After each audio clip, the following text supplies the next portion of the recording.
मेरा शौहर एक नामर्द था। वो मेरी जायज़ ज़रूरियात भी पूरी नहीं करता था और ये बात मेरी बर्दाश्त से बाहर थी। मैं जब भी अपनी ख्वाहिश का इजहार करती, मेरे शौहर मुंह मोड़ लेते। आज भी मेरा मूड बना तो मियाँ साहब बाहर चले गए। उन्हें घर से निकले कुछ ही देर गुजरी थी कि मेरे कमरे का दरवाजा खुला। जैसे ही मैंने उधर देखा तो सामने मेरा देवर आबिद खड़ा था। मुझे रोता हुआ देखकर वो मेरे करीब आया और मुझे अपने साथ लगा लिया। मैंने उसे हमेशा अपनों की तरह ही समझा था, इसीलिए उसका साथ पाते ही मैं फूट फूट कर रोने लगी थी। वो मेरे बालों में हाथ फेरते हुए कहने लगा, भाभी आप भाई के लिए क्यों रोती हैं? भाई पता नहीं आपसे प्यार क्यों नहीं करते। अब मैं आबिद को क्या बताती कि शादी के 1 साल बाद भी मैं कैसे अधूरी जिंदगी गुजार रही थी और ये बात मुझे कितना तड़पा रही थी। आबिद ने गहरी नजरों से मुझे देखा और कहने लगा, चलें भाभी हम एक खेल खेलते हैं, इस तरह आपका दिल बहल जाएगा। मैंने अपने आंसू पोंछे और मुस्कुराकर आबिद से कहा, बताओ क्या खेलना है? आबिद ने कांधे पर पड़े मेरे दुपट्टे को अपने हाथों में लिया और मेरे दोनों हाथों को मजबूती से बांधने लगा। मैं नासमझी से उसे देखते हुए बार बार पूछ रही थी कि तुम क्या कर रहे हो, लेकिन बजाय मेरी बात का जवाब देने के वो मुस्कुरा रहा था। कहने लगा, थोड़ा सब्र तो रखा करें, आपको तो हर बात की जल्दी होती है। मैं खामोश होकर बैठ गई और फिर उसने मजबूती से मेरे हाथ बांध दिए और फिर दराज से टेप निकाल कर लाया और मेरे होंठों पर टेप लगा दी। अब तो मैं उससे बात भी नहीं कर सकती थी और ना ही अपने हाथों को इस्तेमाल कर सकती थी। और फिर उस रात खेल के नाम पर आबिद ने जो कुछ किया वो मेरी जान निकाल गया। मेरे हाथ और मुंह बांधकर उसने एक वीडियो मोबाइल में लगाकर मेरे आगे की, जिसे देखकर मैं शर्म से जमीन में गड़ गई। उस वीडियो में चलने वाला हर मंजर मुझे शर्म से पानी पानी कर रहा था। मेरा दिल चाह रहा था कि जमीन फटे और मैं उसमें समा जाऊं। मुझ में तो आबिद से नजर मिलाने की भी हिम्मत नहीं थी। जैसे जैसे वीडियो आगे बढ़ रही थी मुझे अपनी आंखों पर यकीन नहीं आ रहा था कि ये वीडियो आबिद ने मुझे दिखाई है, जिसे मैं अपना छोटा भाई समझती थी। वो कब इतना बड़ा हो गया मुझे पता ही नहीं चला। और वो वीडियो दिखाने के बाद वो मुझसे जिस बात का तकाजा कर रहा था उसे सुनकर मेरे रोंगटे खड़े हो गए थे। मैं उसकी भाभी थी, वो अपनी भाभी को इस नजर से कैसे देख सकता था? खैर मैं भी मजबूर थी।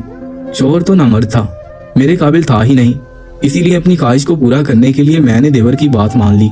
लेकिन उस रात देवर ने, मेरा नाम सोनिया है, मेरी शादी हुई तो ससुराल में सिर्फ ससुर और एक देवर मौजूद था। सास का बहुत पहले इंतकाल हो गया था। घर में औरत की कमी को पूरा करने के लिए फिर खलील की शादी मुझसे कर दी गई। मेरे ससुर की बहुत सारी जमीनें और जायदाद थी, रुपए पैसे की कोई कमी नहीं थी। लेकिन शादी के वक्त उन्होंने एक बहुत बड़ा राज हमसे छुपाया था, जिसके खुलने पर मैंने अपनी किस्मत पर उठ उठ आंसू रोई थी। पता नहीं मेरे नसीब में क्या लिखा था कि मैं सारी जिंदगी खुशियों के लिए तरस कर रह गई थी। मेरे खालू खाला ने किसी बोझ की तरह मुझे अपने सर से उतार कर खलील के साथ रुखसत किया था और शादी की पहली रात ही मुझ पर एक ऐसा राज खुला था कि मेरे कदमों तले जमीन निकल गई थी। शादी की वो रात जो अरमानों भरी होती है और हर लड़की अपने शौहर के साथ खलवत के खूबसूरत लम्हात की ख्वाहिश करती है।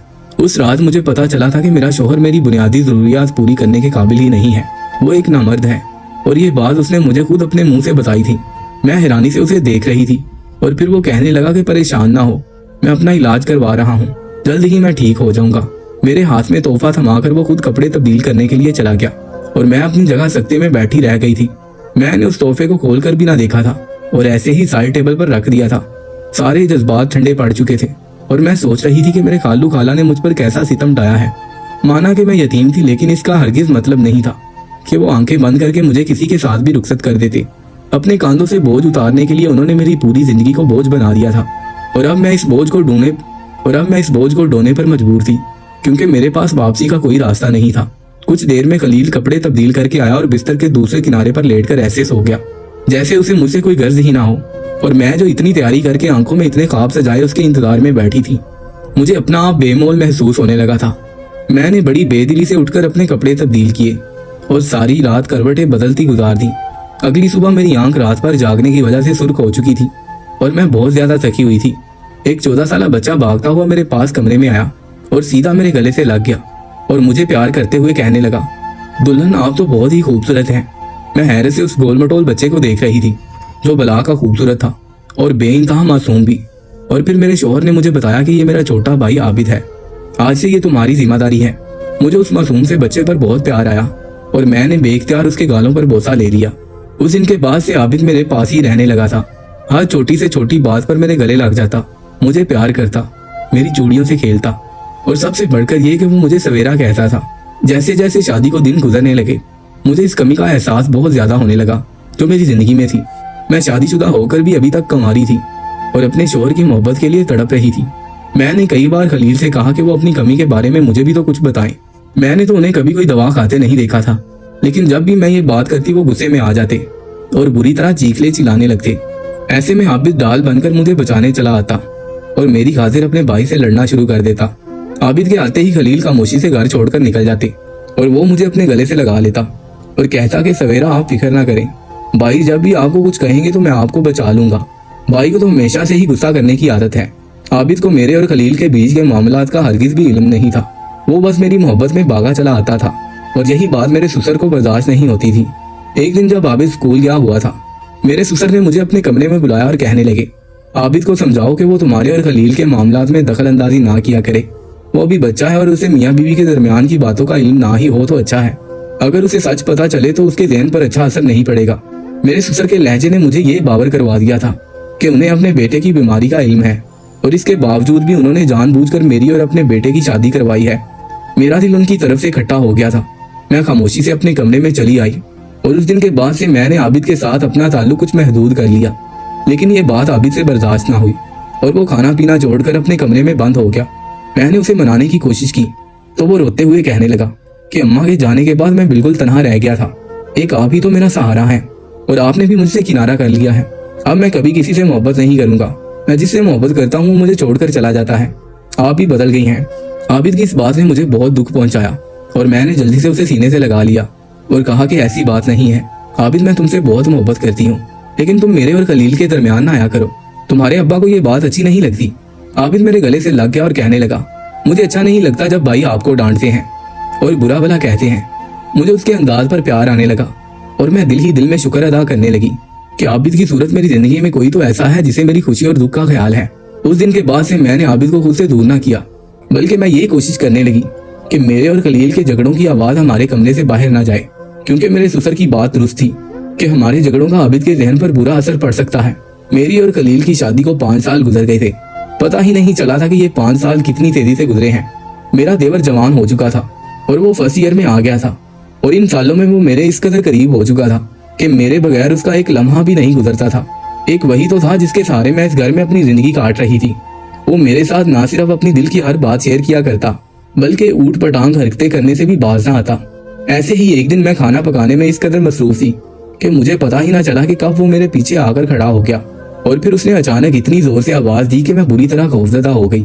मुझे देखकर वो जोर जोर से हंसते हुए कहने लगा, सवेरा आप तो बहुत ही छोटा दिल रखती हैं, जरा जरा सी बात पर डर जाती हैं।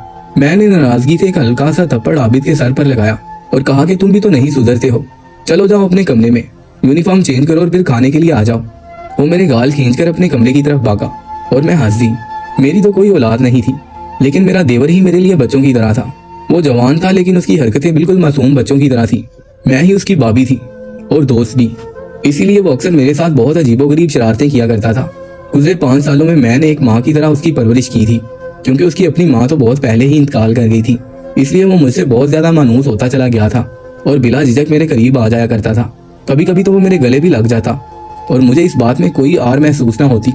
उसके जाते ही मैंने जल्दी से टेबल सेट की और जैसे ही वो टेबल पर आया तो अपनी मनपसंद बिरयानी देखकर खुशी से खिल उठा। कहने लगा, सवेरा मुझे खुद खिलाएं। मैं अक्सर ही उसकी पसंद के खाने पकाया करती थी, क्योंकि अपने शौहर खलील की पसंद और नापसंद से तो मैं वाकिफ ही नहीं थी। वो मुझसे ऐसे कतराते थे जैसे कोई गैर मर्द हो। मेरे हाथ से खाना खाने वाली बात पर मैंने गुस्से से आबिद को देखा और कहा, तुम कब बड़े होगे? अब क्या मैं तुम्हें छोटे बच्चों की तरह अपने हाथों से नवाले खिलाऊं? मेरी बात पर उसने हंसते हुए हाँ में सर हिलाया तो मैंने भी मुस्कुराते हुए उसे अपने हाथों से छोटे छोटे नवाले बनाकर खिला दिए। मेरी जिंदगी में आबिद के अलावा और था ही कौन? मेरा शौहर तो सारा सारा दिन न जाने कहाँ गायब रहता था। रात का ही घर लौटता तो फिर भी मुझे वक्त ना देता था। ऐसे में आबिद ही मेरी जीने की वाहिद वजह थी। उसकी मोहब्बत ने ही मेरे दिल से औलाद की ख्वाहिश मिटाई थी। घर में आबिद के अलावा मेरे ससुर भी थे, लेकिन वो सारा वक्त अपने कमरे में ही गुजारते थे। मैं आबिद को खाना खिलाते हुए सोच रही थी कि शायद मैं सारी जिंदगी बेऔलाद ही रहूंगी। अगर देवर की सूरत में मुझे आबिद का साथ ना मिला होता तो शायद मैं मरीज बन जाती। मुझे सोचों में गुम देखकर आबिद ने मेरी उंगलियों को अपने दांतों तले दबा लिया और अचानक ही मेरी चीख निकली तो कहने लगा, आप पता नहीं सारा वक्त कहाँ घूम रही थी। उसकी बात पर मैं उदास हो गई और कहने लगी कि मैं कहाँ गुम होंगी।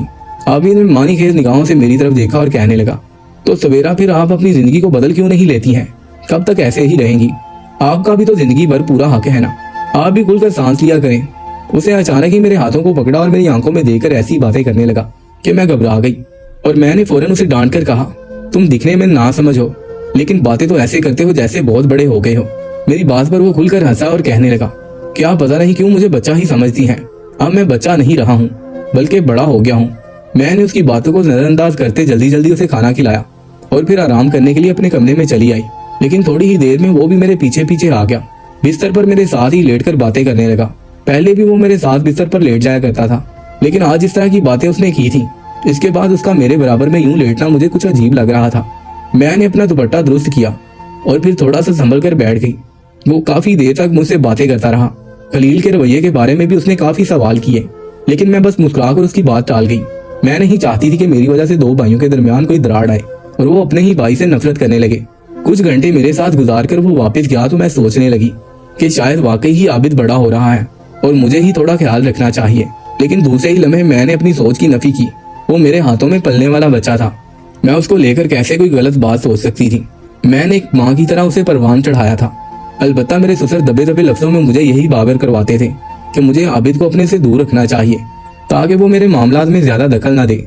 लेकिन मैं आबिद को जितना खुद से दूर करती उतना वो मेरे करीब आ जाता और मैं चाहकर भी उसे अपने आप से अलग ना कर पाती। और फिर एक रात जब मेरा और खलील का झगड़ा कुछ ज्यादा ही बढ़ गया तो खलील घर से निकल गया और आबिद मेरे कमरे में चला आया। शायद आज मैं अपने गुस्से पर काबू ना पा सकी थी और इसीलिए हमारी आवाजें कमरे से बाहर गई थी और आबिद के कानों में पड़ गई थी। आबिद को देखकर मैंने अपने गुस्से पर काबू पा लिया था और उसके कांधे पर सर रखकर अपने आंसू बहाकर अपना दिल भी हल्का कर लिया। लेकिन फिर आबिद ने मेरे साथ खेलने की फरमाइश की तो मैंने इनकार ना किया। मैं भी चाहती थी कि उसका ध्यान बढ़ जाए और वो मेरे और अपने भाई के झगड़े को भूल जाए। इसीलिए मैं उसकी बातों में आ गई और जैसे जैसे वो कहता गया मैंने वैसा ही किया। उसने मेरे दोनों हाथ भी बांध दिए और मुंह पर भी टेप चिपका दिया। वो पहले भी मेरे साथ कई दफा इस तरह के खेल खेल चुका था, इसीलिए मैंने उसकी बात को ज्यादा महसूस ना किया था। लेकिन फिर जैसे ही उसने अपना मोबाइल फोन निकालकर एक वीडियो चलाकर मेरे आगे रखी तो मेरे ओसान खता हो गए और मुझे ऐसा लगा कि मैं उसके आगे शर्म से जमीन में गड़ जाऊंगी। उस वीडियो को खत्म होने तक मैं पूरी तरह शर्म से पानी पानी हो चुकी थी और बड़ी मुश्किल से ये मैंने नजर उठाकर आबिद की तरफ देखा था जो मेरे ही चेहरे को देख रहा था। मैं आबिद से पूछना चाहती थी कि ये सब क्या है, तुम्हें वीडियो कहाँ से मिली है। वो मेरी नजरों का मफहूम समझ गया था, इसलिए धीरे से मुस्कुराया और कहने लगा मैंने इसीलिए आपके हाथ बांधे थे कि कहीं आप मेरा मोबाइल फोन ही ना तोड़ दें। अब तो आपने पूरी वीडियो देख ली है और आप जानती हैं कि आगे आपको क्या करना है। इसके बाद उसने मुझसे ऐसा तकादा किया जिसे सुनकर मेरे रोंगटे खड़े हो गए। वो चाहता था कि मैं उसके भाई से तलाक ले लूं। उसने मेरे मुंह से टेप हटाई और कहने लगा कि आपके शोर शराबा करने से कुछ नहीं होगा, क्योंकि अब्बा भी ये बात अच्छी तरह जानते हैं और वो भी सच से वाकिफ हैं। आबिद की इस बात ने तो मेरे सर पर आसमान गिरा कर रख दिया था।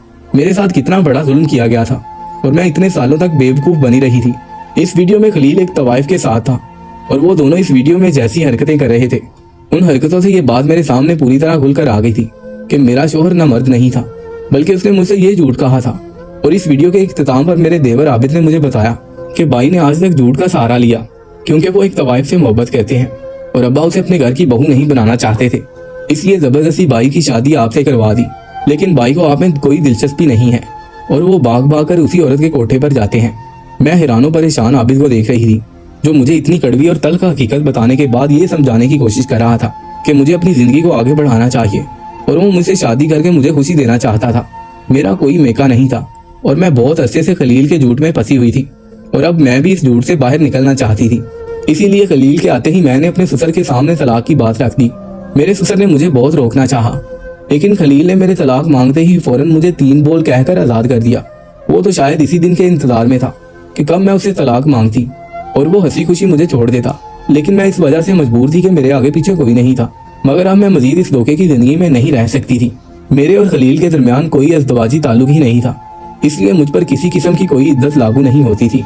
तलाक के लफ्ज सुनने के बाद मैंने रोते हुए अपना सामान समेटना चाहा तो आबिद ने जबरदस्ती मेरा हाथ पकड़कर रोक लिया और अब्बा से कहा कि वो मुझसे शादी करना चाहता है क्योंकि वो मुझसे मोहब्बत करता है। इतने सालों में आबिद के अब्बा भी मेरे किरदार और मेरी खूबियों से वाकिफ हो चुके थे और मुझे पसंद करने लगे थे, इसीलिए उन्होंने मेरा और आबिद का निकाह पढ़ा दिया। आबिद के अब्बा की अपनी जमीनें थी और पैसे जायदाद की तो कोई कमी ही नहीं थी, इसीलिए आबिद से शादी के बाद मुझे कोई परेशानी ना हुई और मैं दूसरे महीने में ही हामला हो गई। मैं जिसे अपना बच्चा समझती थी वो आज मेरा शोहर बन चुका था और मैं उसके बच्चे की माँ बनने वाली थी। कभी कभी मैं आबिद की तरफ देखती हूँ तो उसकी बेलौस मोहब्बत मुझे उसका गुलाम बनने पर मजबूर कर देती है। अगर आबिद मेरी जिंदगी में ना होता तो शायद मैं सारी जिंदगी खामोशी से गुजार देती। मेरे ससुर ने खलील को घर से निकाल दिया था क्योंकि उसने सभी को धोखे में रखा हुआ था और शायद मेरे ख्याल में उसने कोई शादी भी रचा रखी थी।